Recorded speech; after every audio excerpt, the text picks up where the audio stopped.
જય શ્રી કૃષ્ણ મિત્રો, મારું ગુજરાતી કિચનમાં આપનું સ્વાગત છે. ફ્રેન્ડ્સ, આજે આપણે વ્રત અને ઉપવાસમાં લઈ શકીએ એવી સરસ મજાની મીઠી સિંગ બનાવીશું.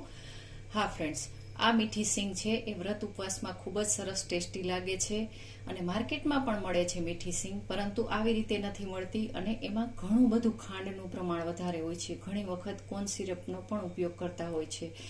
એટલે આપણે ઘરે બનાવીએ તો વ્રત અને ઉપવાસમાં ચોક્કસથી લઈ શકીએ. અને સાથે સાથે આપણને જ્યારે કંઈક મીઠું ખાવાનું મન થાય કે આપણને ગળપણ કંઈક ખાવું છે ત્યારે પણ આ સિંગ ખૂબ જ બેસ્ટ રહેશે. તો ચાલો શરૂઆત કરીશું. સામગ્રી ખૂબ જ ઓછી છે, તો એના માટે આપણે અહીંયા અડધો કપથી ઉપર એવી સિંગ લીધેલી છે. કાચી જ સિંગ લીધેલી છે, જે મગફળીના દાણા આપણે કહીએ છીએ એ જ લીધેલા છે.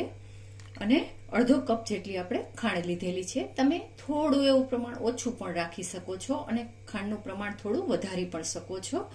સાથે જ હાફ ટીસ્પૂન ઇલાયચીનો પાવડર લીધેલો છે અને પાણી લીધેલું છે. બસ ઓછી સામગ્રીમાં જ બની જશે. તો ચાલો શરૂઆત કરીશું.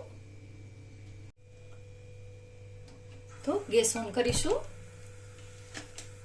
સાથે જ એમાં આપણે આ અડધો કપ ખાંડ લીધેલી છે અને 1/4 કપ જેટલું પાણી એડ કરેલું છે.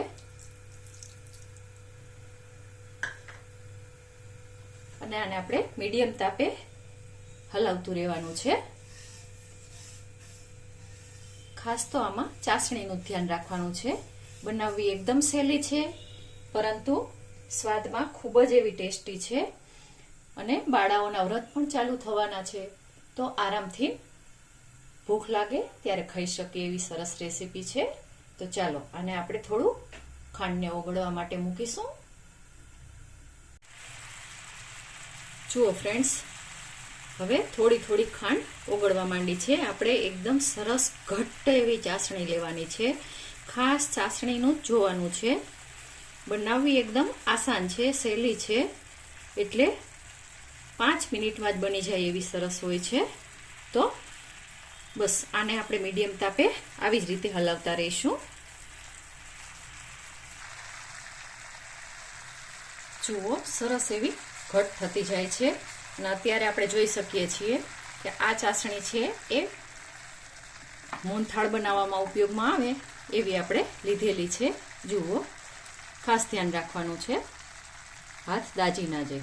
જુઓ, આ આપણે મોહનથાળની ચાસણી છે. એકદમ સરસ એવી ફૂલ તારની ચાસણી થાય છે. તો આવી જ રીતે હજી પણ આપણે ચાસણી લેવાની છે, એકદમ ઘટ્ટ લેવાની છે. તો હજી પણ આને હલાવીશું. જુઓ ફ્રેન્ડ્સ, હવે થોડી વધારે એવી ઘટ્ટ ચાસણી થઈ ગઈ છે. હું તમને ખાસ આમાં બતાવું છું કે અહીંયા આપણે આવી રીતે ટપકું મૂકીશું અને હાથથી પણ બતાવું છું. આ આપણે અહીંયા એક સાઈડ રાખીશું અને હાથથી બતાવું છું. જુઓ,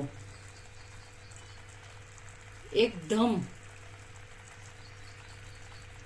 આવી રીતે ચોટતી આવે છે. જુઓ, એકદમ ચોટતી આવે છે. આટલી ઘાટી ચાસણી આપણે લેવાની છે. અને સાથે જ જુઓ, આ છે એ પણ બતાવી દઉં. એકદમ ઘાટી છે. જુઓ, એકદમ મોટો એવો તાર થાય છે. જોયું તમે? બસ આ સ્ટેજ ઉપર આપણે આ ઇલાયચીનો પાવડર એડ કરી દઈશું અને હલાવી લઈએ. ચાસણી માટે આપણે ઉતાવળ કરવાની નથી, એ વાતનું ખાસ ધ્યાન રાખીશું. એકવાર સારી રીતે હલાવી દઈએ. જુઓ, હલાવ્યું એટલી વારમાં પણ થોડી વધારે એવી ચાસણી આવી ગઈ છે અને એકદમ તમે ટેક્સચર જોઈ શકો છો, બબલ્સ આવે છે.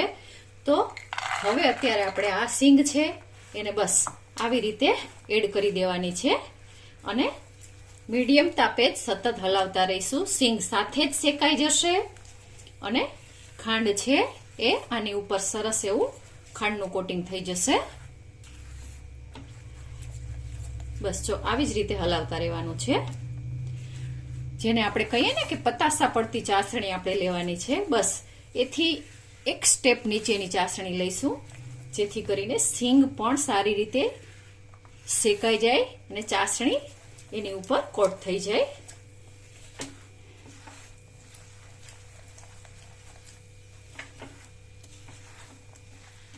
ફ્રેન્ડ્સ, હું અત્યારે સતત વિડીયોને ચાલુ જ રાખીશ, કાપીશ નહીં, જેથી કરીને આપ સર્વેને ખ્યાલ આવે. બહારની સિંગ મીઠી લાગે છે, ખૂબ જ ઘણી વખત તો મીઠી લાગે છે. એનું કારણ જ એ હોય છે કે એમાં કોર્ન સિરપ પણ એડ કરતા હોય છે. જુઓ, આવી રીતે હલાવતા જઈશું એટલે એની જાતે જ સરસ એવું કોટિંગ થતું આવશે.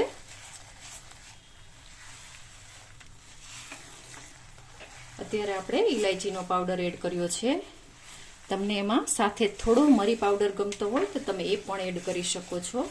ગેસનું પ્રમાણ આપણે લો ટુ મીડિયમ જ રાખવાનું છે, એ વાતનું ખાસ ધ્યાન રાખીશું. ખાવામાં ખૂબ સરસ ટેસ્ટી લાગે છે અને બાળાઓને જ્યારે વ્રત હોય ત્યારે કંઈક ખાવાનું ઈચ્છા થાય ત્યારે આવી રીતના સરસ માઇલ્ડ મીઠી સિંગ હશે તો બધાને ભાવશે.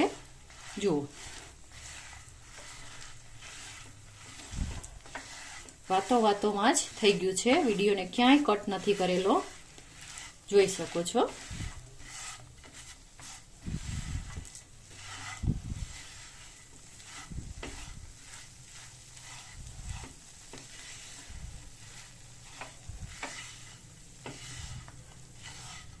હવે ધીમે ધીમે હલાવવાનું છે.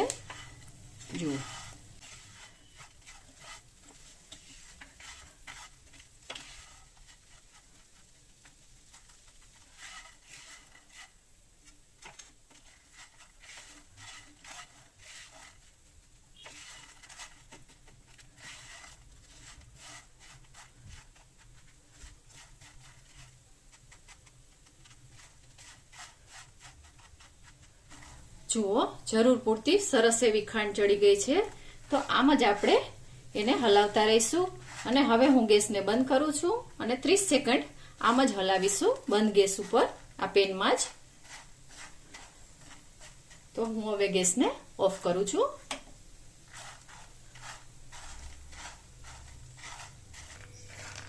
જુઓ ફ્રેન્ડ્સ, ગરમ પેન હતી ત્યાં જ સરસ વધારાની જે સાઈડમાં ચોટેલી ખાંડ હતી એ બધી જ એકદમ મેલ્ટ થઈ ગઈ છે.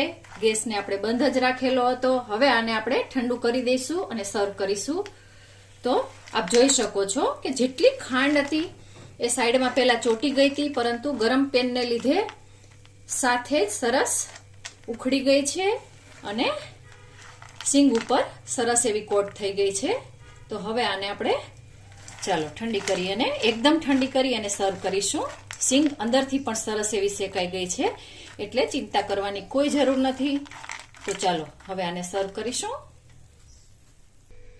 જુઓ ફ્રેન્ડ્સ, મીઠી સિંગ બનાવતા આપણે આટલી આ જેમાં સિંગ નથી ચડેલી એ સીધા જ ખાંડના દાણા આખા થઈ ગયેલા છે. તો આને મિક્સરમાં ક્રશ કરી લઈએ એટલે આપણી બુરુ ખાંડ અથવા તો તગાર જે આપણે કહીએ છીએ એ તૈયાર થઈ જાય છે.